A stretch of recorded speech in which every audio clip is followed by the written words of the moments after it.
Hoy tenemos una nueva oportunidad de poder conectarnos con la palabra de Dios y de poder tener un crecimiento más y más cercano en su presencia. Quiero compartirles un texto bíblico que está en Jeremías y vamos a ir revisando muchas cosas del carácter del corazón de Dios que quiere que también lleguen a nuestro corazón y que también podamos ser transformados. Dice en Jeremías capítulo 17 versículos del 7 al 8.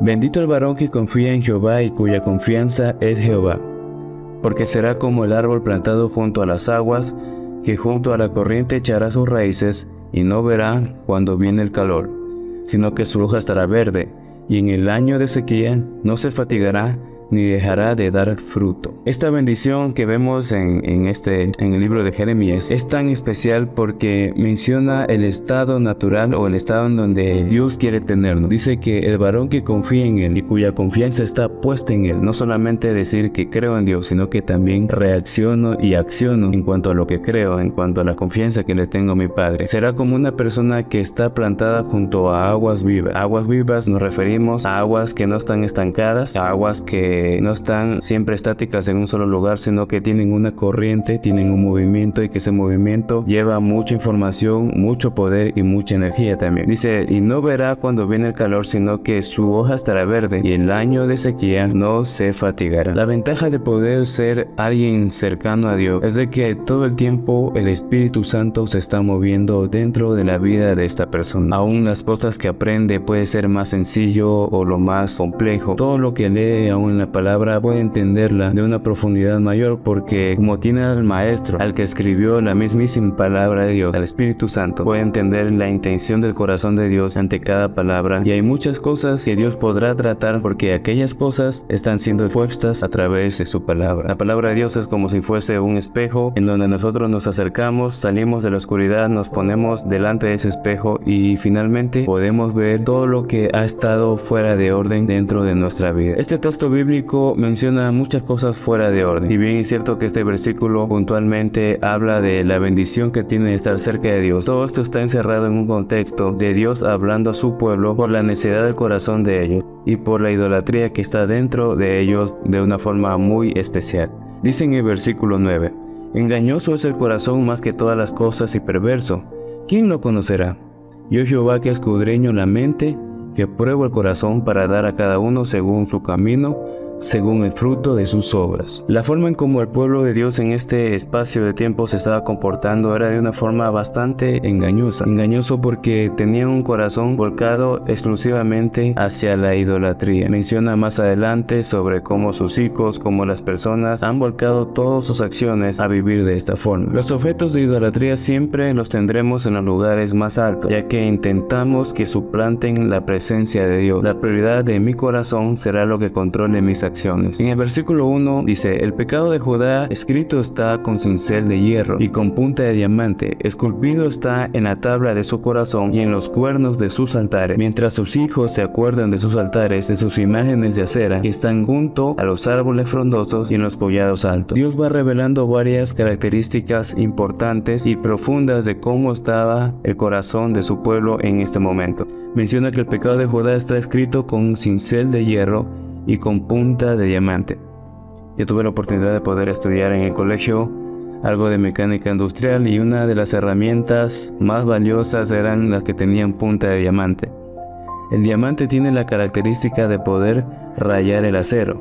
Entonces, por más que sea una placa de acero fuerte, reforzada, si yo traía una herramienta con punta de diamante, podía rayar, podía grabar sobre ese material extremadamente duro.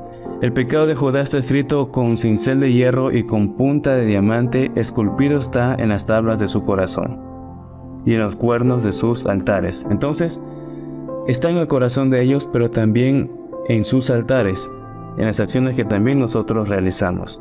Podemos darnos cuenta de que nuestra forma de actuar va a dictar mucho de cómo está nuestro corazón. Necesitamos nueva fuente que nos alimente.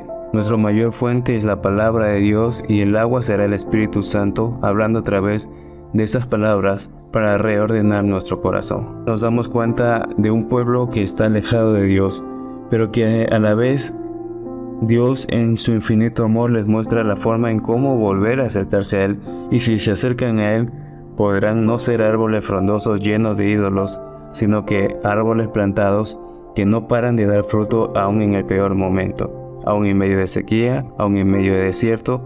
Como están conectados a la fuente, pueden dar fruto todo el tiempo.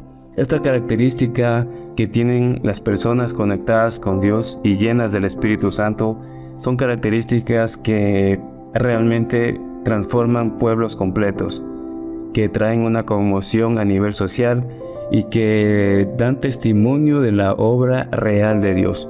No solamente discursos, sino que milagros que podemos vivir, que podemos palpar, y un mover del Espíritu Santo que no se contiene solamente en ciertas personas, sino que se esparce en gran manera en las demás.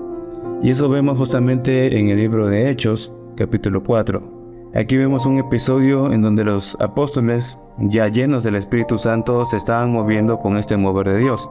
Dice: hablando ellos al pueblo, vinieron sobre ellos los sacerdotes con los jefes de la guardia del templo y los saduceos, y resentidos de que enseñasen al pueblo y anunciasen en Jesús la resurrección de entre los muertos, y le echaron manos y los pusieron en la cárcel hasta el día siguiente, porque era ya tarde.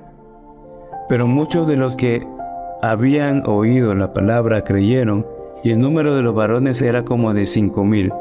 Aconteció al día siguiente que se reunieron en Jerusalén los gobernantes, los ancianos y los escribas, y el sumo sacerdote Anás y Caifás y Juan y Alejandro, y todos los que eran de la familia de los sumos sacerdotes, y poniéndoles en medio les preguntaron: ¿con qué potestad o en qué nombre habéis hecho vosotros esto?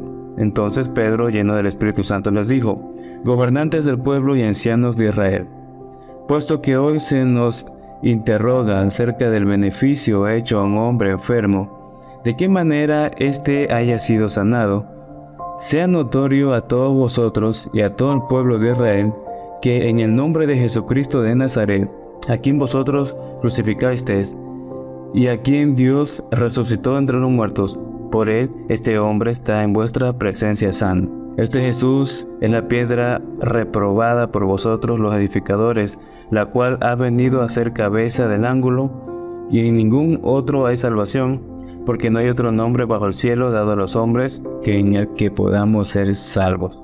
Entonces, viendo el denuedo de Pedro y de Juan, y sabiendo que eran hombres sin letra y del vulgo, se maravillaban y le reconocían que habían estado con Jesús. Y viendo al hombre que había sido sanado, que estaba en pie con ellos, no podían decir nada en su contra.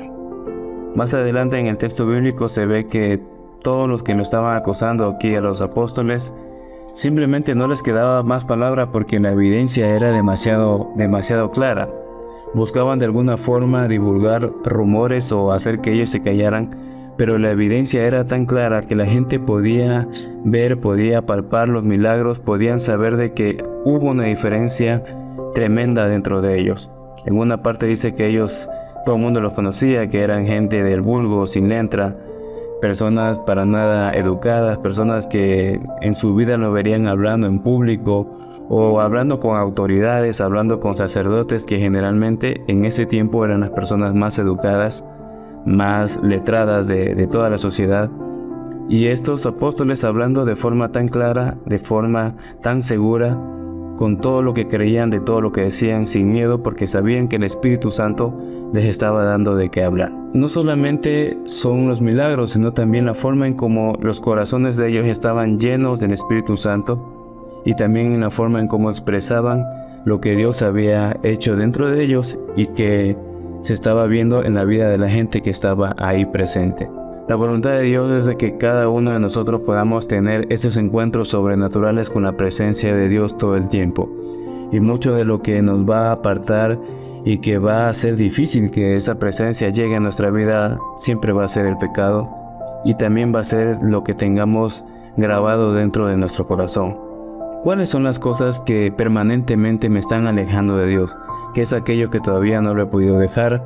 Aquella herida que todavía no se ha podido sanar, aquel perdón que no he concedido, pensando que de alguna forma voy a estar bien sin concederlo. ¿Qué es aquello que ha mantenido mi vida alejada de la presencia de Dios y siendo solamente testigo lejano de los milagros que hace Dios en otras personas? Yo creo que este es un tiempo muy especial en donde el mover de Dios se está viendo alrededor del mundo, en diferentes países, en diferentes ciudades. Se ve cómo la presencia de Dios está transformando vidas, cómo el Espíritu Santo está sanando, cómo la gloria de Dios mueve el arrepentimiento a mucha gente. Y cómo es innegable el mover de Dios en este tiempo. Yo creo que todo esto está a nuestra disposición, simplemente de poder tomar un tiempo especial, presentarnos delante de Dios, declarar todo lo que está bien y mal dentro de nosotros, presentarlo, y si hay cosas que se nos están escapando que no nos hemos dado cuenta, pedirle al Espíritu Santo, muéstramelas, quiero ser libre, quiero vivir cerca tuyo.